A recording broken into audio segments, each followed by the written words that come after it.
Hello, welcome to episode 2 of This is Mappa. I'm your host, Stel, and my co-host, as ever, Roy and Kyri. Gentlemen, how are we doing? What a first week of the season, man. Wow. Roy, you good? Yeah, I'm fine, Stel. How are you, Kyri? Good, all good. Kyri's happy his team got the win there. They took the W this weekend. He's happy. Embarrassing. There you go. There you go. Give a dog a bone, man. Oh, he's starting already. Look at this guy. He's starting already. Money, Jesus Christ. Right, well, I'll tell you what, boys. I think there's only one place to start. Sorry, Kyri, but we're going to have to go with Pafos 4, Apoel 0. I mean, before the game started, I saw Pafos lineup and I thought, they've brought in a lot of players as well as Apoel. But looking at Pafos social media over the past few weeks, I know there's that issue with Puncheon, which has obviously been rectified, but they look like a proper unit. They seem happy. They're joking around with each other. Of course, that's the norm when it comes to pre-season, but they seemed a little bit happier this time round. And, you know, they went a goal ahead after less than 2 minutes. It was Semedo gave them the lead. Valakari made it 2 from the spot. Semedo then made it 3 before half time. And you think, what the hell is going on? Valakari made it 4, wrapped it up. So what are your thoughts of this performance? What are your thoughts of the outcome? And yeah, wow. I don't know what else to ask you at this moment in time. I'm stunned even now. Should I start, Roy? Go ahead. Yeah, sure. Go ahead. Yeah. Roy's ready to lay into Apoel. Don't worry about it. He's ready. Yeah, it was it was a shock, but also, they have it in them. They have the quality. Valakari, I don't know how long he's going to stay in Cyprus, and I don't know how much the asking price is going to be for him. But it better be something decent. But he's definitely well equipped to play at a much higher level than Cyprus for sure. But yeah, like you said, both teams, lots of transfers.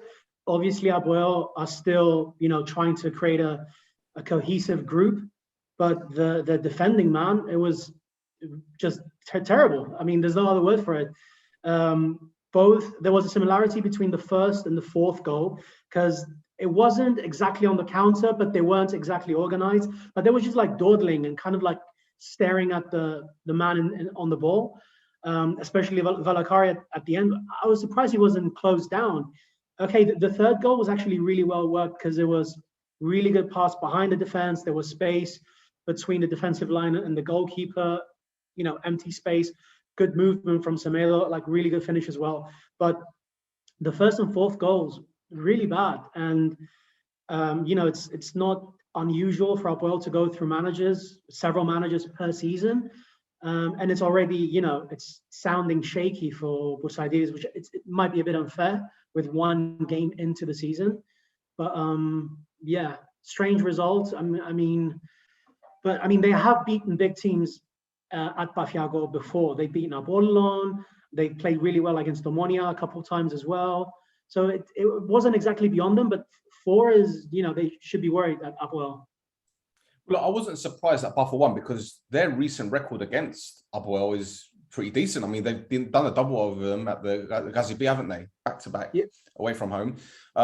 So the victory wasn't a surprise. The manner in which they won was a big surprise to me. And I don't mean because Pafos were really intense, because they were, don't get me wrong, and they played the ball very well. But you look at Apoel and you're thinking that defensive line, the first goal, as you mentioned, you said that the defense was terrible. I can't even say it was non-existent, because it reminded me of, when you were at school and you're playing football in the playground at break time, right? And everyone is going for the ball at the same time. That's what Pafos' first goal reminded me of. 4 Apoel players going for the ball. I think it was Abdusalamov that did really well. I think Vinicius closed him down, but while he was on the ground, he's flicked it and they've broken through, and Semedo's popped it in the first minute. But from that, it was just like the domino effect, wasn't it? The second goal was from a penalty, which, okay, I've seen handballs given. That was really, his arms were out and the balls hit his arm, so he can't complain. But the third, as you mentioned, very well worked goal. The defensive line wasn't too bad, but when you've got a striker with that pace that can play off the defender's shoulder, Uzoho had no chance in the fourth. As you mentioned, Valakari danced. He did the Galamatkano in the box before putting it in the bottom corner. All right, Ogriashvili lost the ball on the touchline, and the rest is history. But I was speaking to someone close to the Buffalo camp after the game, and they were saying to me, "Watch out, because we're going for the title this season." Now, obviously, emotions are very high and the adrenaline, but I can see them getting into the top 6 this season. Don't know about you. It's going to be difficult. I mean, it's hard to say. I mean, they look good, and I'm not too sure about some of the traditional top 6 clubs like Apollon, for example, which I'm going to get into later.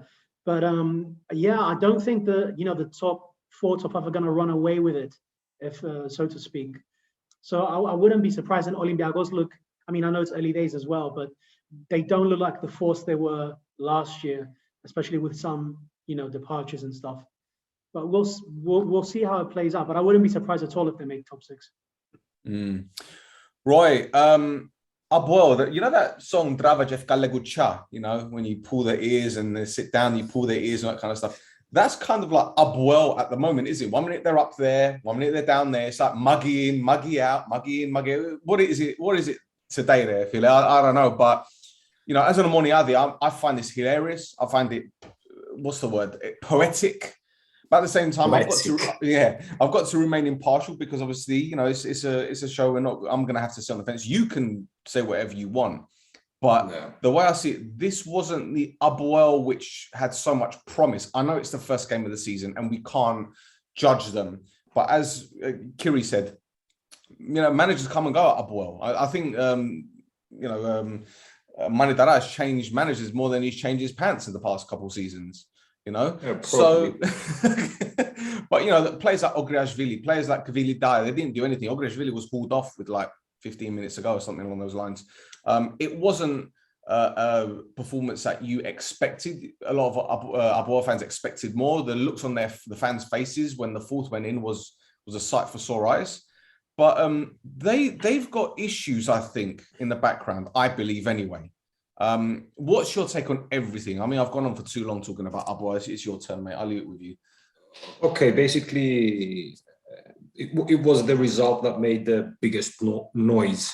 Okay, it wasn't because Pafos are incapable of beating any team at home. Like we mentioned in the first episode we had, Pafos has got a bit of an issue finding a philosophy and an identity as a team. They don't lack the talent and the quality in some players, and we said that usually is towards the end of the season when they gel as a team. But for me, it wasn't a surprise that Pafos beat Apoel. Obviously, the extent of the result to go to 4-0, I think not even the most pessimistic Apoel fan would have expected that. But most important was the performance, because even though it's very early on in the stages, and obviously, no one became champion from the first game of the season, and no one got relegated, and there's a long way to go. But what I said, and I said that about Omonia in the European games, you don't expect teams to be at the full potential, but at least you want to see glimpses of what they're trying to do, and Apoel didn't even show that. They were horrible defending. And the thing is that the defense, the defensive line were players that were in Apoel last year as well. So it's not as if there were new players and whatever. So and Apoel had 7 new players, I think, and Pafos 6, or it was the other way around. So the excuses were the same for both teams. But yeah, what remains is the aftermath of the game. I think because it's like Kyri said, Boursaididis might leave, and they invested in Boursaididis, and I think it's unfair for anyone to leave just from one game. I mean, there's pressure on Catala because he drew with Doxa. There's pressure on Zorniger because he got disqualified from Europe, and we still haven't started. So I think it's very unfair, and especially Apoel, which is a team that invested a lot of money to bring a lot of players. Now, maybe not all the players were Bursa's choices per se. I'm not saying they imposed these players to him, because if they tell you, I'm going to sign Maglica, do you want him? And you say, yes, I don't mind. But it's not the same as, I want this guy, this guy, this guy, and this guy. So what I'm thinking is, if Apoel sacks Bursa, whether it's now or a week from now, or it's just a matter of time, which manager who respects himself will come in and adopt this team, this squad, without even having a choice? The transfer window is obviously coming towards its end. I don't know. Ramazani is available. Yeah, there's talk about Don Gatto, Avgusti, Ivic, Donis. Εντάξει ρε φίλε, ας πούμε, what are they trying to do? I mean, I told you last year, Manitara reminds me of Scarface at the end of the movie when he's just sniffing cocaine and shooting at everyone. This is what he's lost the fucking plot, man. He doesn't know what the fuck he's doing. Sorry. Can I just say something? I was going to say a very quick point before the manager stuff is that, okay, they conceded 4, but to not score once after you get Anorthos's, starting duo up front, it's weird.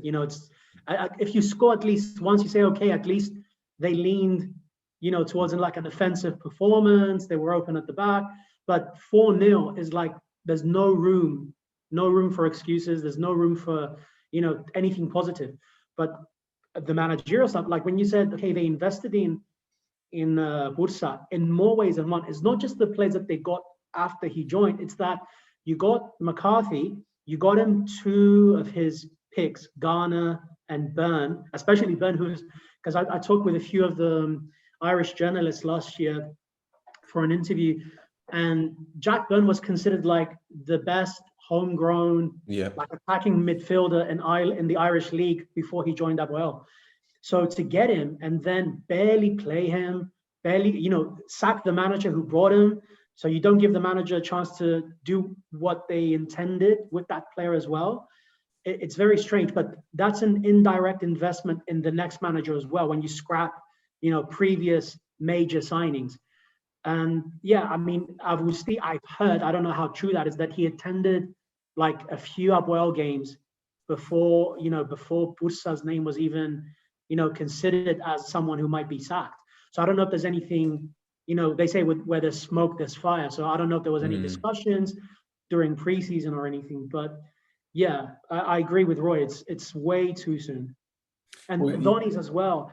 It's like, it's one of those names that Manidaras rotates every few years, Well, Uzunidis, he's doing well in Romania though, so I don't think he'll be going. But it's bizarre because if they're going to get in Augusti, then you've got the Tasmanian Devil, because he goes in there and he just, they play an expansive style of football, but it's ultra attacking. That's all it is. There's no defensive organization, and that's what Apoel need. I mean, Garo went off injured, and he's arguably, he is their best defender. Vinicius is a doorman. He's a bouncer. He's in a footballer. I'm sorry, Roy. I'm sorry. And there's talk about Apoel signing Warda now. The team you watched the other day. Bark. Yeah, he's a great player, fantastic player, but he's a ticking bomb. And there's another 2 or 3 in that squad. So I'm actually hoping for Apoel to sign him. But what I'm saying is that you watch Apoel, and what they're lacking is a wide man. Can't they see that they're lacking defense? Sorry, sign defenders. Sign defenders. Well, look, gents, before we move on, I can't not give credit to Darko Milanic, the Buffalo head coach, first game in charge. He's got a bit of a reputation for being a wild man, but hey, players like Kovacevic was fantastic. Hotsko as well. Two very, very good players. And, you know, while Valakari will get the plaudits, which deservedly so, those two players I just mentioned, stellar performance. Well, we shouldn't take anything away from Pafos, but okay, we're talking about Apoel because of the aftermath as well. Yeah. And obviously there are biggest contender, like, you know. So it's really difficult when I can't speak in Greek to correct myself. Kyri, what about those two players then, mate? You know, Kovacevic, I think, was absolutely fantastic. Hotsko as well. They've come in. Again, you're looking at that Buffalo team, and they were intense. They got back in numbers. They got the ball out wide, and they weren't afraid to run at the fullbacks. They basically spotted every single frailty that Apoel had and said, right, we're going at you. See, even from set pieces, brilliant. Yeah. Can I just say, like, you know, about those players, but also in the wider context of Pafos's recruitment and just like general strategy, you can see there's a pattern. Like the previous two managers they had, they also like to press, like Mihailenko, like, okay, a bit excessively so, but, you know, front foot football, they like to press. Okay, bit of a, like you said, again, like Mihailenko as well, like wild characters, or at least, you know, strong, imposing type of managers as well. There is a pattern there.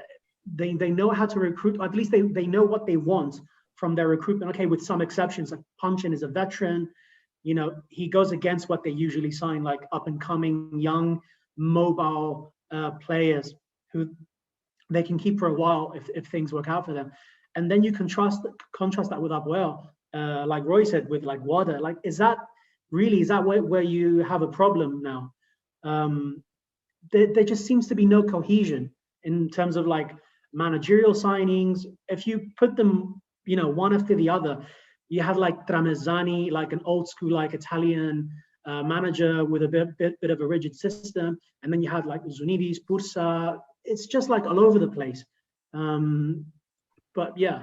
Each one of them have a different identity as well. So it's very difficult for the players to see one manager come in and they're playing one system, then another one comes in, and it's not just that, it's the diet, it's the strength and conditioning, it's everything within the game. It isn't just tactics, it's more than that. So it's no surprise that they're in the shit that they're in.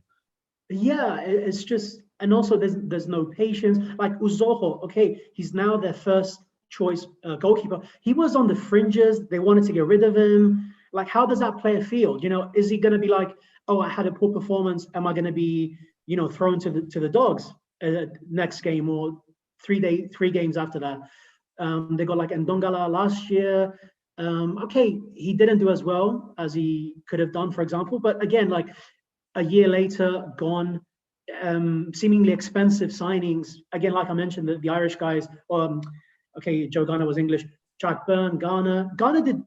I thought he did fairly well for a while. I thought they would have kept him. I mean, obviously, if you want to replace him with Maglica, who did really well in Cyprus before he left for abroad, okay, that's a different case. You might want to vacate some wages. But this just, it's a strange lack of strategy and long-term vision there. Yeah. Well, as an Omonia fan, I've got to say long may it continue. So anyway, let's leave it at that. Let's move on to your team, Kyri. Apollon, a 4-2 victory over Ethnikos, a very good team at the Ethnikos, to be fair. They went ahead through an Ilia penalty, a Parenka penalty, the cheek of him to do that, before new signing Zradi equalised with an absolute rocket. He started and finished the move as well. Brilliant finish.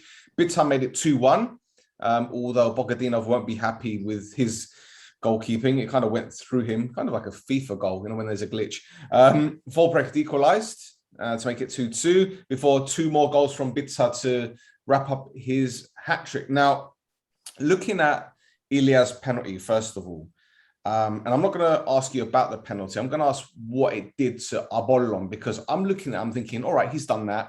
He's got his 5 minutes of fame in this game. But number one, it's the first game of the season. Number two, you're away at Apollon, right? And number three, no disrespect, but you're playing for Ethnikos. You don't do that against a team that is wounded, that's got a point to prove. And I personally believe that was the fuse that lit the blue touch paper for you guys. I'll just say, you know, shouts out to Ilia. Like, it took a lot of balls. Of course, I agree.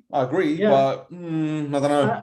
I think also it was a bit. I don't think he thought about it too much. I mean, in the wider context of the game and what it would do to the home team. But because Jovanovic was pointing to his right side, he was trying to psych him out, and then Dimortheos, the ref, stopped the thing. He was trying to get players to not encroach into the box, and then Jovanovic did it again. He was pointing to his right hand side, and then he dived aggressively to his left. And I think Ilya was like, "Yeah, you want to point out? Okay, I'm gonna dink it." And not only was it Panika, it was like a really well executed one. It wasn't like a puffed up one, like a weak one where she's caught the goalkeeper off balance. It was really well struck, very sweetly struck. So yeah, I don't know if that was the impetus, because Apollon were terrible in the first half. Terrible. First 25 minutes, I'd say. Yeah. Unwatchable. It was they couldn't build up well. When they got to midfield, they were static. There was no coherent attacking patterns. It was really bad. I mean, it was a really good move by Kyri to carry the ball forward, give it, stay, receive it back, and then finish that way. Definitely, but it was an undeserved equalizer. It was quality, individual quality over team performance for the equalizer. And the second goal of the Aachen actually reminded me of Apoel's, first and fourth goal, because there was bad positioning, ball watching, defending. This is one of my gripes, not just for Apollon, but in general. I keep seeing it a lot, even in like the Premier League. Overly narrow defending, where you just abandon the wide, the back post, or you're too close to the back post, and then the opposing winner or the opposing wing back can easily receive a cross. Or even like if the ball is allowed to go across goal, and it's so easy to either knock it back or finish from the back post, and that's what happened to Apollon for the 2-2 yesterday. But yeah, like you said, the 2-1. Aachen, I'm surprised they haven't changed goalkeepers earlier, because Bogadinov has history with this stuff. He did it a few times last season as well. So definitely something. It's not out of pattern for him. Yeah. What I want to ask you about the Ethnikos second goal, I'm thinking Filiodi is nowhere near Abdullayev, nowhere near him. You can't give him 5, 6, 7. It was almost like 8 to 10 yards space to pop the ball in the box. Get closer to him. Why isn't anyone giving him a shout for a start? And secondly, he should know that as a right back. I know. Haris Mavrias is due to come in. I don't know if he's match fit yet. Was he on the bench? I can't remember. Yeah. But he'll be a regular, I believe, anyway. That's why I brought in, right? So he'll know about the positional sense. But Filiodi should know better, man. He should know better. I'm not saying get touch tight, but at least do something to try stopping getting in the ball in the box. I remember Graham Lasso used to wave his arms around whenever a wide man would try to cross in to distract him, but there wasn't anything like that. It's almost as if he put his arms behind his back and was like, right, I'm going to turn my body, which, again, why? Yeah, and I'll just say two things. I think it was, Abdullayev would cross the ball. Really good cross. Really, really good cross, by the way. But it was, so if you see the build up to the cross, Filiodis is in two minds, because there's a player, the Ethnikos player is coming down the left, and then there's another player to his right, like the Abdullayev is free. So the Apollon midfielder, I can't remember if it was Hambos or if it was someone else. I can't remember who it was. The midfielder should have shuttled across to make Filiodis certain that he could slide wide immediately. I'm not excusing Filiodis 100%, but the midfielder is also at fault a little bit for not making Filiodis certain what his duty was going to be during that play.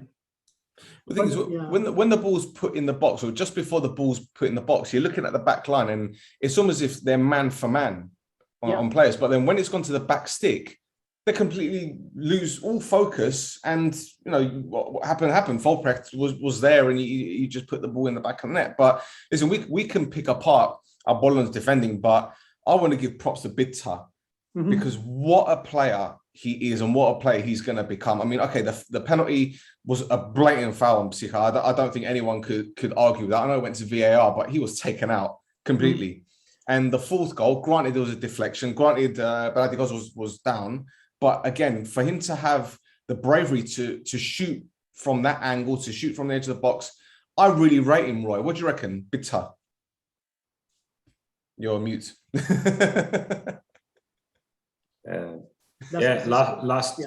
Last year I said that the two most improved and the contenders for best Cypriot player were Boussoulos and Bittas. So you could see that how Bittas gradually built his career, because he was at Apollon. He went to Paralimni, and that helped him a lot because he had a very good year in Paralimni. And then he went back to Apollon, and last year he scored 13 goals. I don't really remember when was the last time a Cypriot player, and he's not a centre forward, scored 13 goals. Bittas by himself scored more goals than all our centre forwards put together, Omonia. So he's someone to look for this year. I mean, he made a big impression. I think that he's humble. He's got his dad as well, who used to be a big legend for Apollon, and I think that he knows how to control his emotions, and that he has to keep his head down and his feet to the ground. And I think that maybe in a year's time or two, he's not going to be playing in Cyprus, because he's a very good player, and I can see him play outside of Cyprus for sure. He's for me, if I had to single out the two things from this first week of the season, is the Pafos win over Apoel and Bittas hat trick. Yeah. I'll tell you what, when you look at the Ethnikos and the options that are there in forward areas, right, forget the players that are, Fodi, Babuli, for example, he's late 30s. But then you got Loizo, you got Jonis, you got Zahariu, you've got Bitta. That's honestly, I mean, blessed, and they're still relatively young, mid-20s. Humble as well. So, Laifis. There's a lot of youngsters, and that's mostly because of the turn some teams made to Cypriot players. I think the last few years is started to show, So, and the fact that, sorry. No, sorry. Go ahead. No, I was saying that, and the fact that big teams, and especially Omonia, has invested in the youth, always helps the national team, because the players who don't play just because the game's been decided and have play 5 minutes. They're there when the shit hits the fan. Loizos and Kaku and Jonis and Asimenos played and Zefki. So this can only be good for the national team, for sure. Absolutely. Kyri, before we move on, mate, what's your overall impression of Apollon? Obviously, you said the first half wasn't great. Second half, you guys stepped up. Obviously, there's more to come from you guys, but you did look better in the second half than you did in most of your preseason games, in all fairness. Correct. Yeah. I mean, it's going to take time. I'm of the opinion that he should be given at least a few months to prove his worth. The manager, whatever happens, I don't care if he's 10th. I don't by October, November. He has to be given time. Like I said in the preview for the season, Apollon were overdue a renewal. And what's a bit murkier and harder to apportion blame is which players are the manager's choice in which are, the board or the president or, whoever is in the background working on these things for the club. But it's a bit difficult to blame the manager. But like you said, second half was the first time there was even a suggestion of cohesion. Maybe against Žilina in the second game as well, there was a suggestion of something that could be for Apollon. Like he played against Žilina in a not very like a system you don't see in Cyprus very often, a 4-3-1-2 or 4-3-2-1 is like a very narrow Italian shape. I was surprised by a German, which obviously it's a system that needs really strong wing backs. Like if we had Pedro from a few years ago, it would have worked wonders. But I'm curious to see if he's going to revisit that in the future, because I think it helps him. He wants to press. So if you stack the middle and you have the two like Dabo and Bita up front pressing from the front, I think that's the general idea he wants to be trying. But there were a lot of players missing this game, so I don't want to be too harsh. But the build-up is my main worry. The transition from defense to the offensive third, just something to monitor in the coming weeks. Absolutely wonderful. Right, only two more games, and we'll just touch on very, very briefly. Roy, Aris, they went to the Ghazi B and they beat Olympiacos 2-1. A brand new Aris squad with big name signings, I guess. Big spending Aris, and they brought in Roncaglia today, which will be a very decent player from him. He can play right back, central midfield, very good player. But I wouldn't say their victory against Olympiacos was smash and grab, even though both goals were quite Route 1, if you ask me, in terms of set pieces and all that. But what do you think, what do you expect from Aris this season? Because they seem very organised. They got people forward in numbers. They got people back in numbers, but I don't think they'll be able to sustain this throughout the season, especially when it comes to playing the likes of Omonia, Apollon, Apoel. It's going to be very difficult to maintain that intensity, isn't it? Listen, because probably a lot of the people going to be watching the pod don't know that this year there's going to be 12 teams in the league, whereas last year there were 14 teams. And I was trying to think which teams are going to be candidates for relegation, and other than PAEK, who is the obvious choice at the moment, I can't think of any other team that's going to be there. Obviously, Aris has got the investors, got money being pumped and bringing players. There's a lot of question marks. Also, Olympiacos, who did, for me, Olympiacos and Apoel were the pleasant surprises of last year's championship. I don't know. Olympiacos had a lot of departures, and especially the back line, because Psaltis and Andreu and Konstantinos Sotiriou left, and the goalkeeper left. So I'm not sure if they can replace them. So I don't know if Olympiacos will be able to repeat last year's performances and go to the top 6, because there's a lot of other teams eyeing that position. The game, for me, in all honesty, I just watched some of the highlights, so I'm going to be unfair on my assessment of what I'm about to say. But Aris is a team that's interesting to see how they're going to develop and how they're going to gel. And they're not a team known for having a lot of big fan base as well. So I don't know. There's people saying that they're trying to get the Russian speakers of Limassol to follow them, because there's like, I don't know, 40, 50,000 Russian speakers in Limassol. So that'd be interesting on that point of view. Kazoo gave the assists on both goals, who we knew from his story up well. He was not a bad player. And I can't really say much about the game because I don't have like a very clear picture, but I'll repeat what I said for all the games, that it's still early on. And I think that the beginning of the season is always really different, in what sense that everyone tries to win. It doesn't matter if you're an underdog or whatever. When it's the beginning of the season, everyone tries to play to win. Whereas later on, when you start losing, you start, wasting time, and you park the bus, and you lose the balls. The ball boys don't bring them back.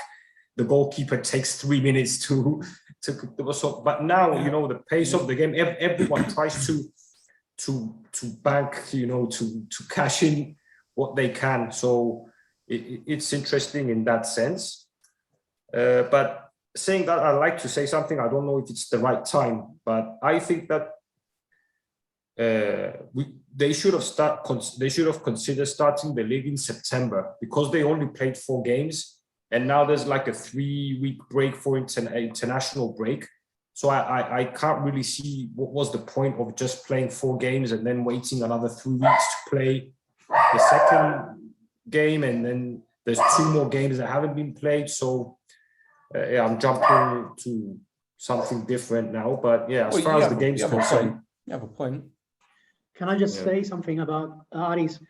I'm just looking forward to the 15th round, because they play Anorthosis, and Aris signed Schindefeld. Schindefeld, yeah. Who, you saw how he left Anorthosis last season. Almost mid-game, he was ejected from the club against Apollon. So it'll be interesting to see if there's any love lost there. Well, from what I've been told, the players that left Anorthosis, the camp is much more happier. The 3 Georges have gone, Schindefeld has gone. It's almost as if everyone is happy now that these lot have gone. So, bad eggs everywhere, I guess. But very quickly, Kyri, I go on Olympiacos, because they lost many key players, as Roy mentioned. I know they brought in Mal, the goalkeeper from AEK, and also Muhtari, I believe, from Doxa. Is it Doxa? From Doxa. And he looked a little bit uncomfortable the other day. Again, I don't know whether it's because it's new surroundings, new team, but Bedragi's boy really needs to turn things around. I know Donanides really rates him. He said it on the podcast the other day on Netcast, didn't he, Roy? How much he rates Bedragi's his son. But the big pressure. His dad's got a big name, Yeah, I mean, it's tricky, but Mol, for a bit, because he was at Apollon as well, for a bit there, he was a quite solid goalkeeper. Like, he had some good times. So if he rediscovers that for Olympiacos, could do well for them. And I don't know, they had some really great performances last season. I think they played quite well against Omonia, right? But like the goal that they scored in the 95th minute, like against Aris, to have if you see, the Aris are quite high up the pitch, and it was a through ball through like 5 players. It was like it's not a goal you score in the 95th minute when you're gassed out, it's tired. So it'd be interesting to see if that's the conditions that favor their football. Like when they catch the opponent in the transition, Aris didn't really give them a lot of, opportunities in that respect during the game. So it'd be interesting to see if they can adapt to play, to score dirtier goals. Like Aris, okay, it wasn't, like you said, a smash and grab, but it was, set pieces, crosses. You need to be able to add those kind of goals into your toolbox if they want to stay up this season.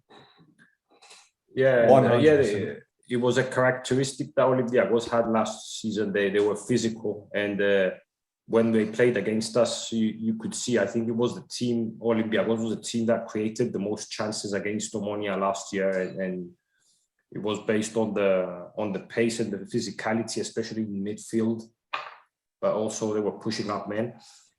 But we'll have to wait and see. It's or if buts and maybes, like Stel says all the time, so it's very early on. Absolutely. Right, one more game. Oh, sorry, Roy, go on.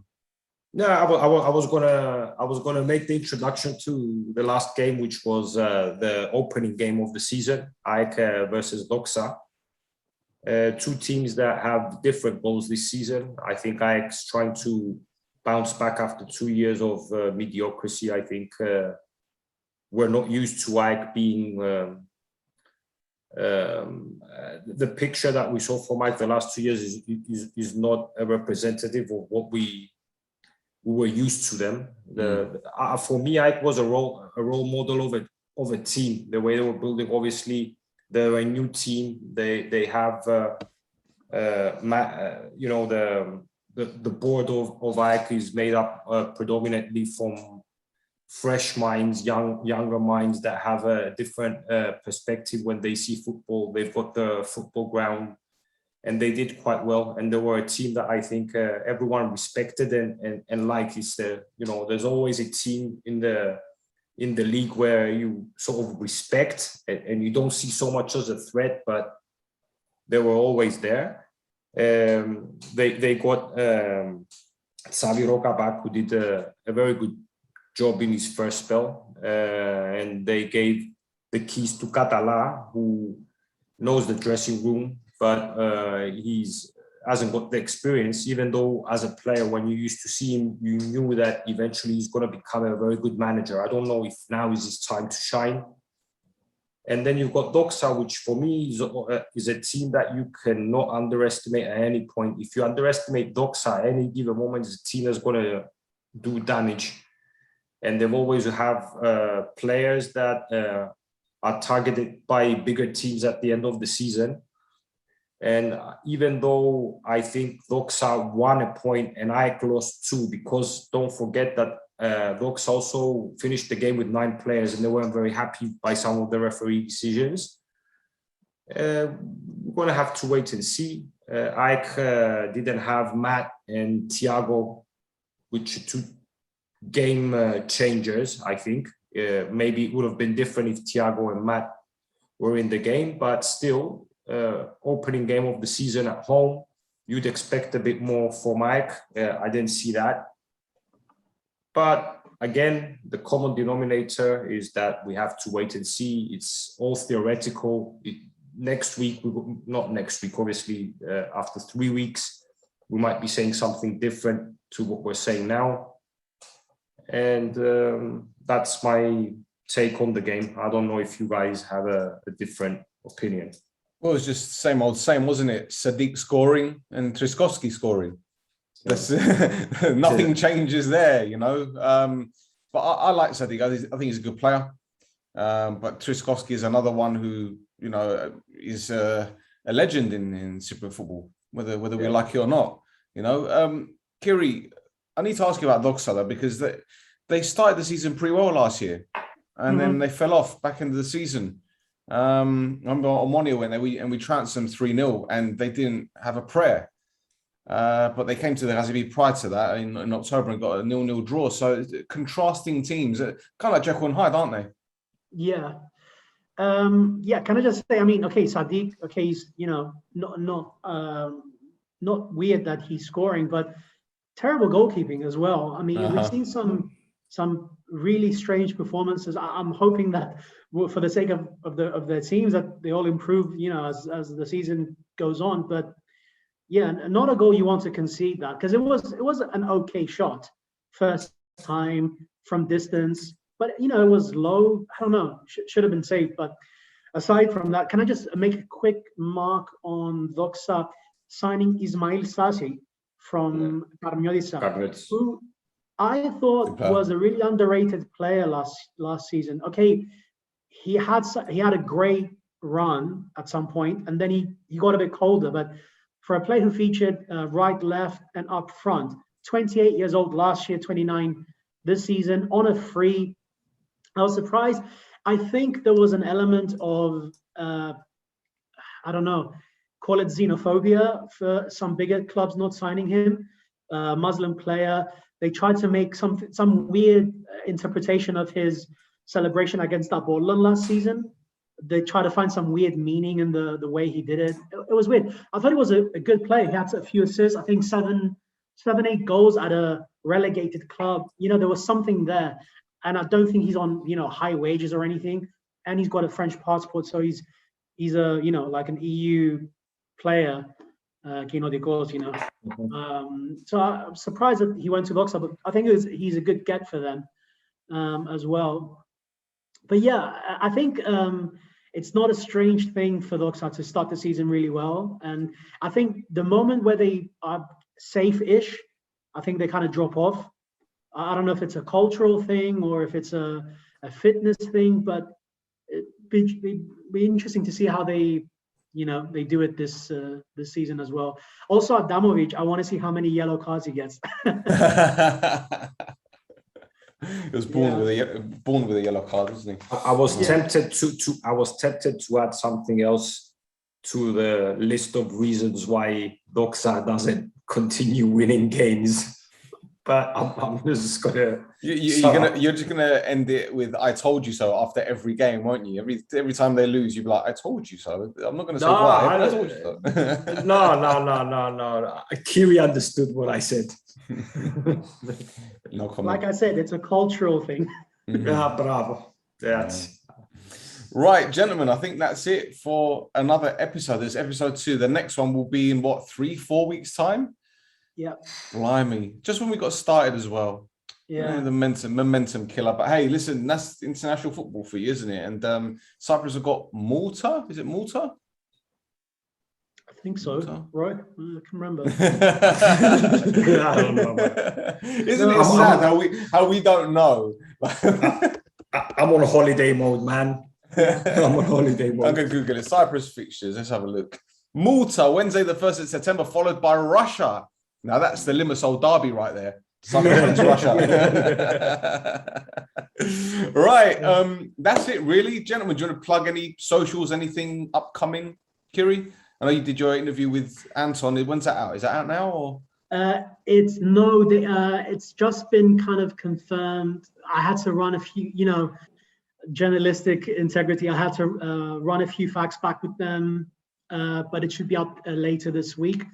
As always on Twitter, Nicolau Kyri. That's it.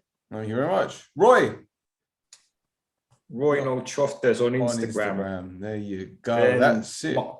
And my boy Chase Stel, as always. On Instagram, of course. On Instagram, of course. That's it.